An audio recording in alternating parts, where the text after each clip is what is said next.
ಕೋಟ್ಯಾಂತರ ಭಾರತೀಯ ಶತಮಾನಗಳ ಕನಸಾದ ಅಯೋಧ್ಯೆಯಲ್ಲಿ ಶ್ರೀರಾಮ ಮಂದಿರ ಉದ್ಘಾಟನೆ ಹಾಗೂ ಬಾಲರಾಮನ ಪ್ರಾಣ ಪ್ರತಿಷ್ಠಾಪನೆಯ ದಿನವಾದ ನಿನ್ನೆ ಪರಮಭಕ್ತ ಹನುಮನ ಜನ್ಮಭೂಮಿ ಕಿಷ್ಕಿಂಧ ಅಂಜನಾದ್ರಿ ಬೆಟ್ಟದಲ್ಲಿ ಸಂಭ್ರಮ ಮನೆ ಮಾಡಿತು.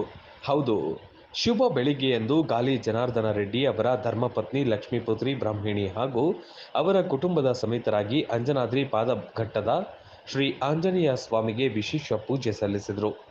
ತದನಂತರ ಅಂಜನಾದ್ರಿ ಬೆಟ್ಟವನ್ನು ಏರಿ ಪುರೋಹಿತರು ಹಾಗೂ ಯೋಗಿಗಳು ಮತ್ತು ಗುರು ಹಿರಿಯರ ಸಮ್ಮುಖದಲ್ಲಿ ರಾಮ ತಾರಕ ಹೋಮ ಪೂಜೆ ನೆರವೇರಿಸಿ ಪ್ರಭು ಶ್ರೀರಾಮನ ಆರಾಧನೆ ಮಾಡಿದರು. ಅಯೋಧ್ಯೆಯಲ್ಲಿ ಶ್ರೀರಾಮನ ಪ್ರಾಣ ಪ್ರತಿಷ್ಠಾಪನೆ ಮುಹೂರ್ತದ ಸಮಯಕ್ಕೆ ಶ್ರೀ ಆಂಜನೇಯ ಸ್ವಾಮಿಗೆ ಪೂಜೆ ಸಲ್ಲಿಸಿದರು.